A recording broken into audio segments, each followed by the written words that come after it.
सुप्रभात बच्चों, आज की हिंदी की कक्षा में आपका स्वागत है। आज हम अपनी पुस्तक भाषा तरु से पाठ 3 शब्द निर्माण का एक विषय पढ़ेंगे, एक टॉपिक पढ़ेंगे, उपसर्ग। आइए क्लास शुरू करते हैं। उपसर्ग किसे कहते हैं? वह शब्दांश जो किसी मूल शब्द में आगे जुड़कर उसका अर्थ बदल देते हैं अथवा उसमें कोई विशेषता उत्पन्न कर देते हैं, उपसर्ग कहलाते हैं। जो शब्दांश किसी मूल शब्द के आगे जुड़कर पहले जुड़कर उसके अर्थ में परिवर्तन ला देते हैं अथवा उसमें कोई विशेषता उत्पन्न कर देते हैं, उनको उपसर्ग कहते हैं। उपसर्ग 4 प्रकार के होते हैं जो हम हमारी हिंदी भाषा में प्रयोग करते हैं। हिंदी भाषा में हम जिनका प्रयोग करते हैं वो 4 भागों में बांटे जाते हैं।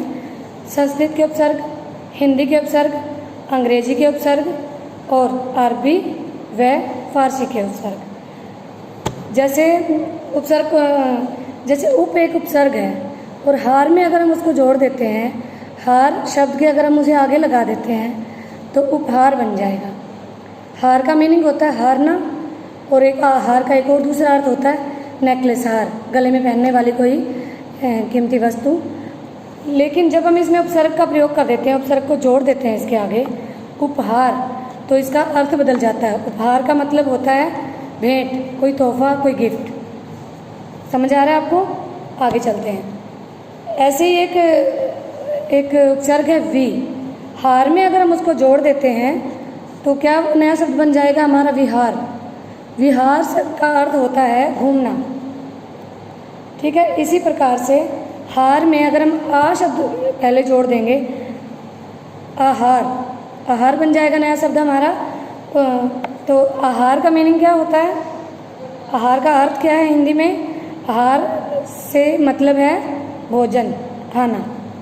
ठीक है, तो चलते हैं, हम देखते हैं हमारे हिंदी के, संस्कृत के, अंग्रेजी के और अरबी व फारसी के उपसर्ग कौन से हैं जो हम हमारी हिंदी भाषा में इस्तेमाल करते हैं।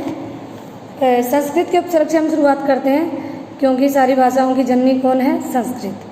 तो संस्कृत के उपसर्ग देख लेते हैं हम। सबसे पहले एक उपसर्ग है अति।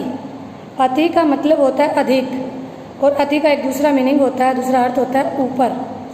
तो अति उपसर्ग को जोड़कर मूल शब्द में हम नए शब्द बनाते हैं। एक शब्द बनाया है मैंने अतिरिक्त, अतिशीघ्र, अत्याचार। इस प्रकार से एक नया उपसर्ग है मेरे पास अधि। आप भी बनाने की कोशिश कीजिए, आप भी बनाकर देखिए। आप भी इतने सारे शब्द आप दिन भर बोलते हैं, पुस्तकों में पढ़ते हैं, तो आप भी बहुत सारे शब्द जोड़कर, उपसर्ग जोड़कर बना सकते हैं। और एक शब्द है अनु। अनु, अप, अव, आ, उप, नि, ये सारे हमारे संस्कृत भाषा के उपसर्ग हैं जो जोड़कर हम नए शब्द बनाते हैं और हिंदी भाषा में प्रयोग करते हैं। आगे चलते हैं। हिंदी के उपसर्ग। हिंदी के उपसर्ग कौन कौन से होते हैं? जैसे आ, अन, अध, उन, ती, ये बहुत सारे उपसर्ग है। इनसे नए शब्द बनाकर देखते हैं। और नया शब्द जो हमारा आएगा उसका अर्थ अलग होता है, ये आप ध्यान में रखें। अ से हम एक आ का मीनिंग होता है रहित, उसके बिना, निषेध। ठीक है, अजान, जान से समझ आ रहा है जानने वाला। अजान, अजान मतलब जिसे हम नहीं जानते। अटल, टल जाना, जो टलने वाला है, जिसे टाल सकते हैं। जैसे आपकी परीक्षाएं होने वाली थी, फिर कोरोना की वजह से लॉकडाउन हो गया तो आपकी कुछ परीक्षाएं टल गई। और अटल क्या होता है? अटल, जिसको टाला नहीं जा सकता। तो अर्थ में परिवर्तन आ गया है। उसी प्रकार से जला एक शब्द है, एक मूल शब्द है जला, जो जल चुका है या जल गया है। लेकिन अगर उसमें हम अध जो हमारा उपसर्ग है, अध का मीनिंग होता है आधा, और आधा अगर हम जला में आगे जोड़ देते हैं तो नया शब्द क्या बनेगा? अध जला। अध जला से अध समझ में आता है आधा जला हुआ, वो अभी तक पूरा नहीं जला है। उसी प्रकार से पका हुआ, जो पक चुका है, और अगर उसमें हम अध जोड़ देंगे तो क्या बन जाएगा नया शब्द? अध पका, जो आधा पका हुआ है। तो इससे बच्चों आपको समझ आ रहा है कि उपसर्ग को जोड़ने के बाद जो हमारा मूल शब्द था उसका अर्थ बदल जाता है। आगे चलते हैं, हमारे अरबी फारसी के उपसर्ग देख लेते हैं। कम, खुश।